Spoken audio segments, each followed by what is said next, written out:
It's Friday, July 11th, 2025, and I'm Dave Sobel. 4 things to know today. Columbia University hit by a politically charged hack leaking 1.8 million social security numbers, showing how stolen data fuels culture wars. Malware detection skyrocket 171% as attackers innovate faster than defenses. Huntress and Microsoft deepen ties to bring enterprise-grade security into MSP hands. And Microsoft's Authenticator drops password storage, forcing users to rethink credential management.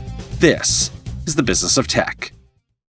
Columbia University recently experienced a significant data breach that compromised the personal information of applicants from 2019 to 2024. From The Verge, the hacker claimed to have stolen 460 gigabytes of sensitive data, including 1.8 million social security numbers and financial aid information, with motivations linked to political oppression against affirmative action policies. This breach followed incidents at other universities, including New York University and the University of Minnesota, indicating a troubling trend of politically motivated cyber attacks targeting higher education institutions. The hackers' actions are reportedly aimed at exposing and undermining diversity initiatives following the Supreme Court decision that barred affirmative action practices in 2023. Coverage of the incident has been limited, raising concerns about the implication for data security and the integrity of academic institutions. A recent report from WatchGuard Technologies reveals a staggering 171% increase in total unique malware detections in the first quarter of 2025, marking the highest recorded figure by the company's threat lab. The surge indicates a growing trend in evasive threats that bypass traditional detection methods, with proactive machine learning detection increasing by 323%. The report highlights that new malware threats on endpoints rose by 712%, with the LSASS dumper identified as the leading threat, exploiting system components for credential theft. Why do we care? Politically motivated threat actors targeting universities demonstrates how sensitive personal data can be weaponized for narrative warfare. The Columbia breach isn't just about data theft. It's a deliberate effort to weaponize stolen information to influence public debate and undermine institutional practices post the Supreme Court decision. Meanwhile, WatchGuard's telemetry highlights how malware innovation is outpacing traditional defenses. This all isn't front-page news. It means that universities and small businesses may not even recognize the risk escalation, leaving providers and MSPs to educate client. Waiting for boards or executives to ask, "Are we exposed?" is a losing strategy. This is a strategic moment to shift client conversations from compliance to resilience, meeting the standard is insufficient when adversaries are playing a different game. From endpoints to identity, credential protection and zero trust are paramount. And from tools to outcome, providers must position themselves as outcome providers, ensuring clients survive when a breach occurs, not if. Ignore the signals, and you risk being tomorrow's Columbia headline for a client who assumed you had it handled. Are you ready to get your brand in front of the tech leaders shaping the future of managed services? Here at the Business of Tech, we offer flexible sponsorship opportunities to meet your needs, whether it's live show sponsorship, podcast advertising, event promotion, or custom webinars. From affordable exposure options to exclusive sponsorships, our offerings are designed to fit businesses and vendors of all sizes looking to make an impact. Prices start at just $500 per month, making our packages a fraction of typical event sponsorship costs. Be a part of the conversation that matters to IT service providers worldwide. Join us at MSP Radio and amplify your message where it counts. Visit mspradio.com/engage today to explore all the ways we can help you grow. Huntress has announced a collaboration with Microsoft to enhance cybersecurity for businesses of all sizes, addressing the growing sophistication of cyber attacks. Huntress, known for its enterprise-grade cybersecurity solutions, will integrate its services with Microsoft environments, providing essential protections for endpoints and identities. The integration includes features such as endpoint detection and response, identity threat detection, and a 24/7 security operations center, which will allow organizations to respond to cyber threats more efficiently. And speaking of Microsoft, they are discontinuing the use of their Authenticator app for storing and autofilling passwords effective July 2025. Users will need to transition to Microsoft Edge or alternative password management solutions for these functions. The company will also delete saved payment information in Authenticator this July, followed by the removal of password storage in August. Microsoft Authenticator, initially launched in 2016 as a multi-factor authentication tool, introduced password storage capabilities in 2020. As part of the transition, Microsoft will automatically sync saved passwords to users' accounts for access via Edge, and users are encouraged to export their passwords to other services by August if they prefer not to use Edge. Microsoft has confirmed a significant issue affecting Windows Server Update Services, or WSUS, that prevents organizations from syncing with Microsoft Update and deploying the latest Windows updates. Many Windows administrations have reported synchronization failures, with error messages indicating connection issues or timeouts. The problem stems from a problematic update revision identified in the storage layer, which is impacting the synchronization process. Microsoft has stated that updates cannot be deployed using WSUS or Configuration Manager until a fix is implemented. Currently, there are no workarounds available, and the company is actively working on resolving the issue. Why do we care? Huntress aligning with Microsoft is a logical move for both parties. Huntress brings hands-on keyboard threat hunting and MDR-level expertise to Microsoft's massive install base. For providers, this creates an opportunity to build layered security offerings in Microsoft environments. The integration means Huntress tools can plug more natively into Azure AD and Intune managed devices. It means a differentiator for smaller MSPs competing with larger players. Leveraging Huntress's SOC and EDR means providing enterprise-grade protection without standing up your own 24/7 SOC. But it's also a warning. As Microsoft deepens partnerships like this, it tightens its ecosystem. Vendors outside Microsoft's orbit may find themselves marginalized unless they offer niche or cross-platform capabilities.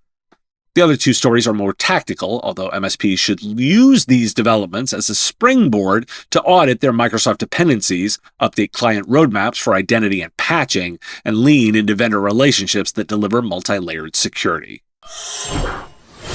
One more detail about the Ingram micro ransomware incident. Palo Alto Networks very much wants you to know it's not their fault. Palo Alto Networks has confirmed that the recent attack on Ingram Micro did not involve their Global Protect virtual private network. This clarification is significant as it addresses concerns regarding the security of widely used networking solutions in the wake of the incident. The attack, which occurred on July 11th, has raised alarms about the vulnerabilities faced by major IT service providers. Ingram Micro does have a blog that contains their updates on the issue. Why do we care? Well, that blog isn't really helpful. This is the perfect example of how big vendor silence leaves IT service providers and their customers in the dark while everyone else scrambles to manage fallout. The fact Palo Alto Networks felt compelled to clarify Global Protect wasn't involved says a lot about how quickly suspicion falls on vendors. After years of VPN-related breaches, Movelet, Fortinet, Citrix, any major incident sets off a wave of finger-pointing. And it also says a lot about the erosion of implicit trust in vendor products. MSPs relying on Global Protect, where similar solutions now face customer questions like, are we safe, even if their tool wasn't at fault? This is a textbook example of supply chain fragility in IT services. Ingram's vague communication strategy amplifies uncertainty for MSPs already managing their own customer anxieties. Palo Alto's defensive messaging shows how quickly vendor reputations can be collateral damage, regardless of involvement. And time for some big ideas. The term context engineering is gaining recognition as a better alternative to prompt engineering in artificial intelligence. Supporters claim it more accurately describes the skill of providing necessary context for large language models to work well. Well-known industry figures such as Shopify CEO Toby Lütke and AI researcher Andrei Karpathy highlight that context engineering involves a detailed understanding of task descriptions, few-shot examples, and relevant data. The method is viewed as crucial for improving AI application performance because it combines technical skills and an intuitive grasp of how these models function. The change in terminology reflects a wider trend in AI development that focuses on clear communication and the complexity of completing tasks.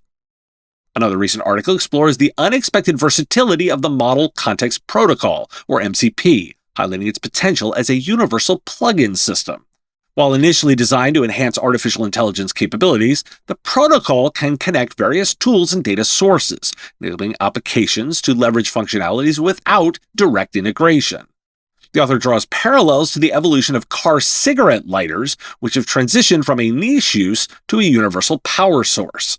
As more developers create MCP servers for their AI systems, the resulting ecosystem allows applications to access a wider range of functionalities, akin to a communal potluck of software capabilities.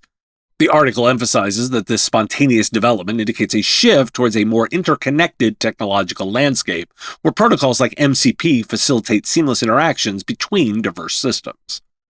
How about the flood of AI note-takers at meetings? The Washington Post has you covered. AI note-takers are increasingly dominating Zoom calls, as many employees choose to skip meetings in favor of automated solutions. In a recent meeting attended by Clifton Sellers, he observed that 6 human participants were outnumbered by 10 AI note-taking apps, highlighting a growing trend where technology is replacing traditional human interaction. The shift raises concerns about the impact of artificial intelligence on workplace dynamics. While AI note-takers can efficiently record and summarize discussions, their prevalence may hinder meaningful communication among team members. As companies continue to adopt the tools, it's essential to consider the balance between technological efficiency and human connection in virtual work environments. Why do we care? Well, some questions for you to consider. Are your teams equipped to think about terms of context, not just commands, when working with AI tools? If MCP and similar protocols turn AI systems into universal connectors, how does that change your integration strategy for client systems? Are you prepared to manage the security and governance implications when third-party tools freely interact via protocols like MCP? Could MSPs leverage this interoperability trend to create their own micro ecosystems of tools for clients, reducing vendor sprawl and improving stickiness?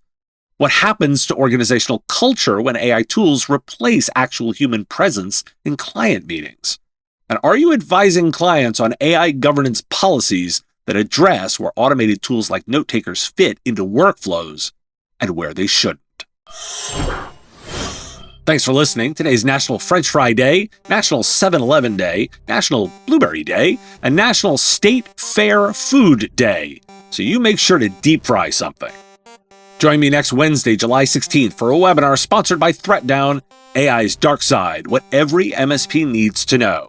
Visit bit.ly/ThreatDown with links in the show notes. The Business of Tech is written and produced by me, Dave Sobel, under ethics guidelines posted at businessof.tech. If you've enjoyed the show, make sure you've subscribed or followed on your favorite platform. It's free and helps directly. Give us a review, too. If you want to support the show, visit patreon.com/MSP Radio, and you'll get access to content early. Or buy our Why Do We Care merch at businessof.tech. Have a question you want answered? We take listener questions, send them in, ideally as a voice memo or video to question@mspradio.com. I answer listener questions live on our Wednesday live show on YouTube and LinkedIn. If you've got a comment or a thought on a story, put it in the comments if you're on YouTube, or reach out on LinkedIn if you're listening to the podcast.